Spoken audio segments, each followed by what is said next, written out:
Okay, so we've got a bullying video here. This has been sent to me by Leicester on Instagram, and this is from one of the local Leicester schools. It's a pretty short video, but I'm just going to go through it and give a few little bits of advice and tips for the kid who's being physically bullied here.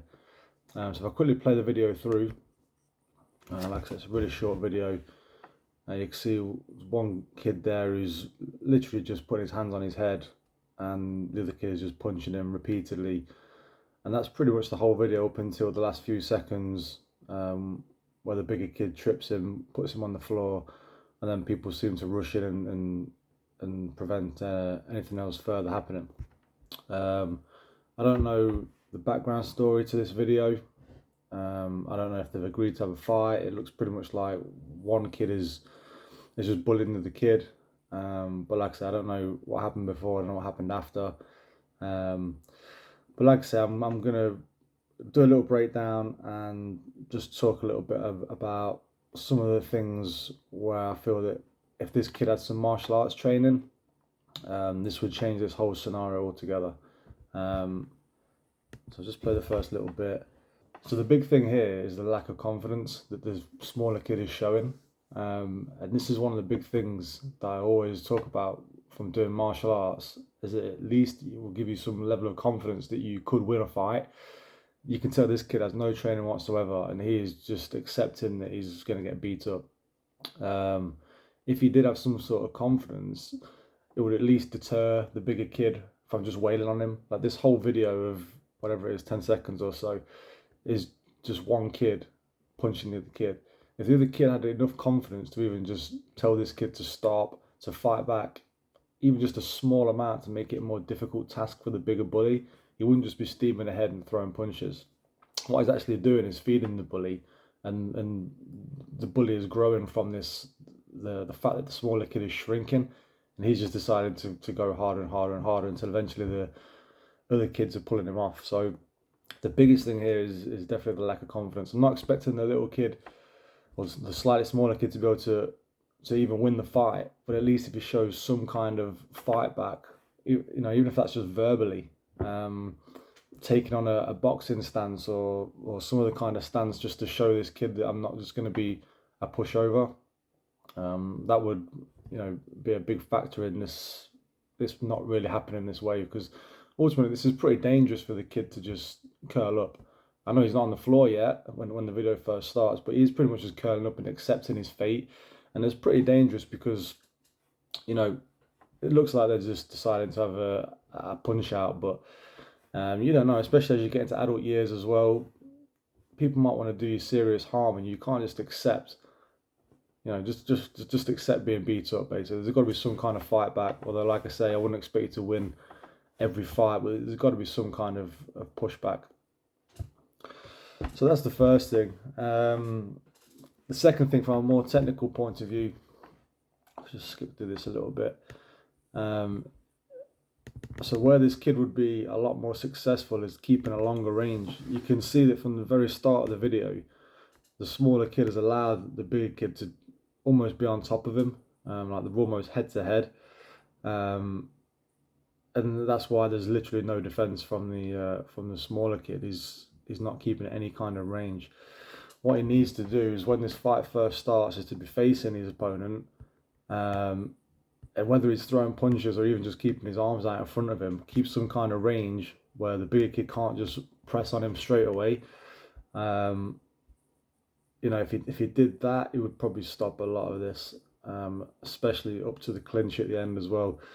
It's almost like the kid punches himself out, maybe he's bored of punching, getting tired of punching, and he's so close that he just goes for some kind of crude looking trip. Again, I don't think either of these guys have got any training, but yeah, like I say, you can't let someone press upon you like that. Again, you're not always going to win every fight, but yeah, he's not even looking at his opponent. So like I say, what's happened is just that distance straight away has been closed, and it's pretty hard to get someone off you when they're on top of you already and you're not even looking at them. So that's the second little bit of advice in this video. So lastly, the posture that the slightly smaller kid has taken on is definitely not great from the beginning. So you can see he's not even ever looking at the guy who's throwing the punches. He's just covering his eyes. He can't see anything. So if you go to any boxing class, martial arts class, the first thing people talk about is a stance. Okay, so he needs to improve his posture. And like I say, just being able to see his opponent, he's almost turning his back to him from the get go. So you're obviously never going to win a fight like this. And again, it feeds into what I said at the start about giving the bully more confidence to just steamroll forward and keep attacking. If the smaller kid had a bit better posture and then just keeping his eyes on the guy the whole time, at least he can see what's coming towards him. And these, like I said, these are really basic things that you learn kind of day one, really, in any martial arts training. Um, yeah, so the big thing to take away is, especially if you are this kid, like, I'm not saying that, all of a sudden you should wake up one day with superpowers that you're going to be able to tackle any physical altercation, but with these couple of things that I'm talking about, so like I said, the confidence, first of all, to just not allow this to happen. Just say, look, no, I'm not going to let this happen to me. I'm going to at least somewhat fight back. Um, even if you're not throwing punches, even if you just keeping range, like we said before, looking at the guy, keeping posture, keeping your arms out straight, just throwing little punches just to keep them off you, just to make it a little bit harder. Perhaps the bully just decides he doesn't want to do it. Do you know what I mean? It's too hard work for him. Maybe the smaller kid just cracks him once, and the bully says, "Oh, do you know what? This is too much hard work." So it doesn't always happen like that. Maybe the bully gets angry and wants to fight more, but you buy yourself some time. Maybe it gets split up by an adult or someone else. Whilst you're at least trying to protect yourself a lot more. Okay, and I think that's the main thing is just protecting yourself in this situation.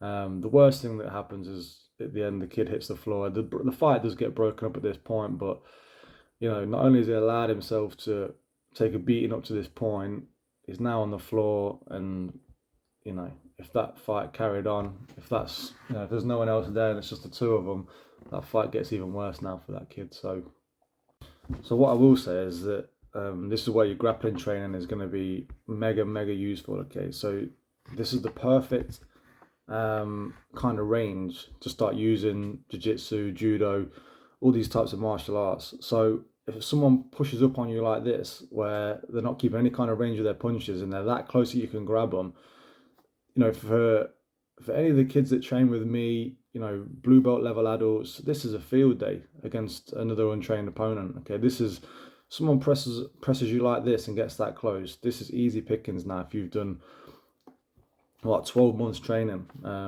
If you're an adult, kids sometimes might take a little bit longer, but I can guarantee any of the kids that have been training with me for the last couple of years, that this is an easy fight to win if you've got some basic level of grappling knowledge, really. So yeah, I'd definitely say for the smaller kid, if he's got some grappling training, this is a totally different scenario altogether, and a winnable fight. Yeah, they're my tips on this situation anyway. So I'm gonna be doing a lot more stuff like this over the coming weeks and months, especially over the whole year. Just breaking down videos like this. So if you've got a video like this that you want me to break down and just give some of my advice and a few tips about, then send me the videos and I'll break them down onto my YouTube channel or Instagram. And if you are the kid in this video, or you know the kid in this video, and you want to reach out to me, and I will get this guy some training. So give him a few months worth of training, and just try and protect the kids really from this kind of stuff happening.